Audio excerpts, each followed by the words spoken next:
Hello friends, welcome to my channel. দেশ এবং দেশের বাইরে থেকে যারা আজকে আমার ভিডিওটি কন্টিনিউ করেছেন প্রত্যেককে gardener TRIPS with Kamal YouTube চ্যানেলে স্বাগতম। তো ফ্রেন্ডস, বর্ষার মরশুম শুরু হয়ে গেছে, ঝমঝমিয়ে বর্ষাও শুরু হয়ে গেছে। আর এই বর্ষার সময় ছাদ বাগানের গাছগুলো হেসে খেলে বড় হয়ে উঠছে। শুধুমাত্র হেসে খেলে বড় হয়ে উঠছে না, গাছগুলো কিন্তু আগামী সিজনের জন্য কিন্তু তার নিজের শক্তিও সঞ্চয় করছে। তো এর মধ্যেও কিন্তু আপনাকে নানাবিধ চিন্তার মধ্যে যেতে হবে, নানাবিধ কিন্তু সমস্যার মধ্যে দিয়ে যেতে হবে। প্রধান এবং অন্যতম সমস্যা যেগুলো হয় সেগুলো কিন্তু সাধারণত বর্ষার মধ্যে হয়।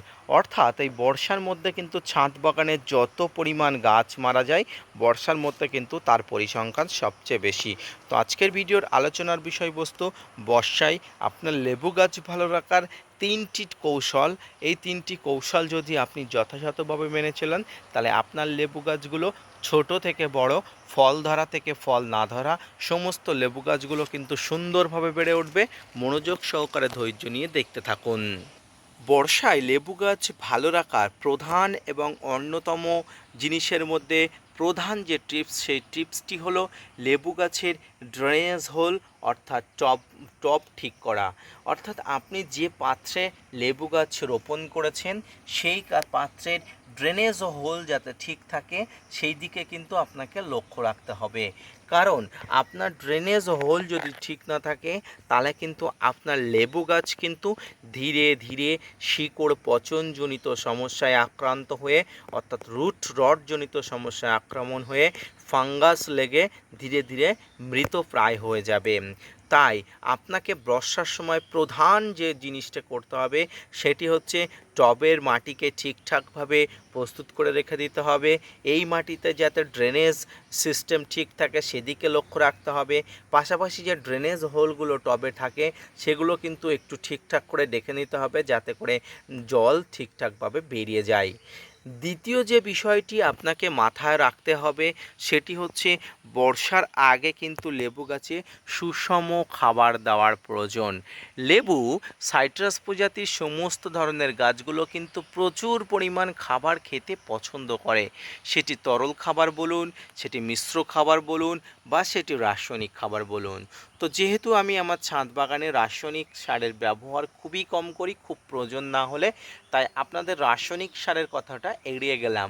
আমি সম্পূর্ণ খাবারের মধ্যে জৈব মিশ্র খাবার, যে খাবারগুলো লেবু গাছের জন্য সবচেয়ে বেশি উৎকৃষ্ট, স্বাস্থ্যবান, পুষ্টিকর, আগামী সিজনের জন্য বেড়ে ওঠার উপযোগী, সেই খাবারগুলো সম্পর্কে আমি আলোচনা করব।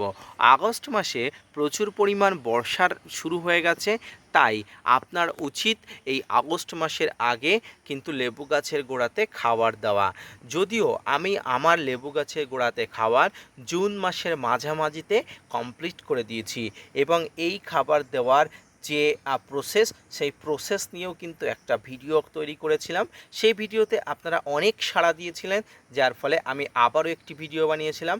তো যারা আমার সেই সমস্ত ভিডিওগুলো দেখেননি তারা অবশ্যই আমার চ্যানেলে গিয়ে প্লেলিস্টে গিয়ে অবশ্যই খুঁজবেন, পেয়ে যাবেন।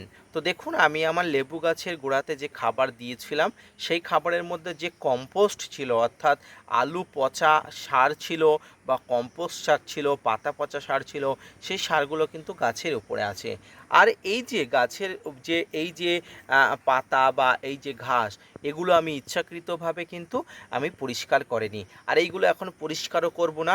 ডরমেন্সি পিরিয়ড শেষ হবে, ডরমেন্সি পিরিয়ডের শেষের পরে লেবু গাছে ফুল আসবে, আর সেই ফুল আসার পরে কিন্তু গাছের গোড়াতেই ঘাস পাতাগুলো আমি পরিষ্কার করে দেবো। আপনারা আপনাদের টবের মাটিগুলো একদম পরিষ্কার রাখতে পারেন, সেটি আপনাদের ব্যক্তিগত বিষয়। আমি একটি বিশেষ ট্রিপস বা বিশেষ একটা পরীক্ষা করার জন্য গাছের গোড়াতে এই ঘাসগুলো জন্মাতে দিয়েছি। কি পরীক্ষা, সেই পরীক্ষায় আমি সফল হলে সেই বিষয়ে আমি আপনাদের সঙ্গে আলোচনা করব। তো যে মেন বিষয়টি সেটি হচ্ছে লেবু গাছের কিন্তু সুষম খাবার। এই সুষম খাবারের মধ্যে কি কি খাবার দেবেন? এই সুষম খাবারের মধ্যে ছাদ বাগানের জন্য তৈরি মিশ্রিত সার, অর্থাৎ নিমখোল, শিংকুচি, হাড় গুঁড়ো, ভার্মিকম্পোস্ট, এসওপি, বাদাম খোল, গোবর পচা সার দিয়ে আপনি যে সার তৈরি করে রেখেছিলেন সেই সারটি কিন্তু আপনাকে এই লেবু গাছের গোড়াতে দিতে হবে। সমস্ত ধরনের বেবি লেবু গাছ বলুন আর বয়স্ক লেবু গাছ বলুন, সমস্ত লেবু গাছে কিন্তু এই ধরনের খাবার আপনাকে দিতেই হবে। যদি আপনি দিয়ে থাকেন খুবই সুন্দর, খুবই ভালো। আপনাকে আর আগামী শীতের আগে আপনাকে আর কোনো চিন্তা করতে হবে না। কিন্তু যারা দেননি তারা চেষ্টা করবেন এই সময় একটু খাবার দেওয়ার ব্যবস্থা করার জন্য। বর্ষার সময় আপনার ছাদ বাগানের কোনো খাবার প্রয়োজন হয় না, কিন্তু যে সিজন ওয়াইজ আপনাদের খাবার দেওয়ার প্রয়োজন, 2 মাস 3 মাস অন্তর অন্তর খাবারটি দেওয়া প্রয়োজন। কারণ আমাদের ক্ষুধা লাগলে আমরা তক্ষুনি খাই, আমাদের ক্ষুধা যখন লাগে 2 ঘন্টা বা 1 ঘন্টা বা 5 ঘন্টা পরে কিন্তু খাই না। তাই গাছের ক্ষুধা অনুযায়ী কিন্তু গাছের খাবার দেওয়াটা আবশ্যিক। তৃতীয় বিষয় অর্থাৎ শেষ যে বিষয়টি আপনার লেবু গাছের জন্য খেয়াল রাখতে হবে সেটি হচ্ছে লেবু গাছে কীটনাশক এবং ফাঙ্গাসের আক্রমণজনিত সমস্যা। বর্ষাকালে আপনার ছাদ বাগানে কীটনাশক এবং ফাঙ্গিসাইডের ব্যবহার কিন্তু কন্টিনিউয়াসলি করতে হবে।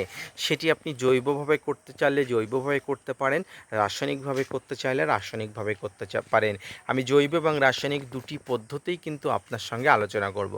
যদি আপনি আপনার ছাদ বাগানে ফাঙ্গাস মুক্ত রাখতে চান এবং সেটি জৈবভাবে প্রতিহত করতে চান, আপনি অবশ্যই হলুদ গুঁড়ো জল আপনি সপ্তাহে একবার গুলে আপনি গাছে দিতে পারেন।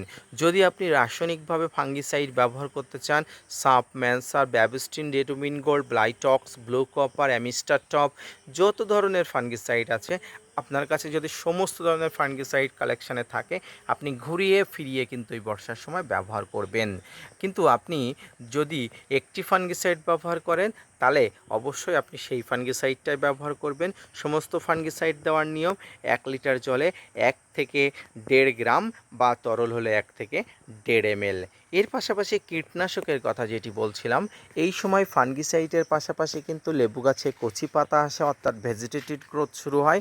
আর এই ভেজিটেটিভ গ্রোথের সময় কিন্তু গাছে কিন্তু বিভিন্ন ধরনের ট্রিপস, মাইট, পাতা খাওয়া পোকার আক্রমণ ঘটে। আর এই পাতা খাওয়া পোকার আক্রমণকে প্রতিহত করার জন্য আপনার জৈব এবং রাসায়নিক দুটি পদ্ধতিতেই কিন্তু আপনি পরিচর্যা করতে পারেন। জৈব পদ্ধতিতে পরিচর্যা করতে চাইলে আপনি নিম তেল ব্যবহার করতে পারেন। 1 লিটার জলে 10 ml নিম তেল নিয়ে কিন্তু লেবু গাছের গোড়াতে, লেবু গাছের পাতাতে কিন্তু দিতে পারেন, সেক্ষেত্রে অনেক ভালো হবে। আপনি যদি রাসায়নিকভাবে আপনি এই পোকাগুলোকে প্রতিহত করতে চান, আপনি সাইপারমেথ্রিন গ্রুপের প্রোপেক্স সুপার টি ব্যবহার করবেন, ইমিডাক্লোপিড গ্রুপের কীটনাশক ব্যবহার করবেন বা আলফামেথ্রিন 10% ইসি কম্পোজিশনে কীটনাশক ব্যবহার করবেন। তবে আমি আপনাদের ব্যক্তিগতভাবে বলবো লেবু গাছের জন্য আপনারা সাইপারমেথ্রিন গ্রুপের প্রোপেক্স সুপার যে কীটনাশকটি আছে অত্যন্ত গুণগত সম্পন্ন, অত্যন্ত মানসম্পন্ন, এটি ব্যবহার করলে কিন্তু আপনি ফলাফল পাবেন।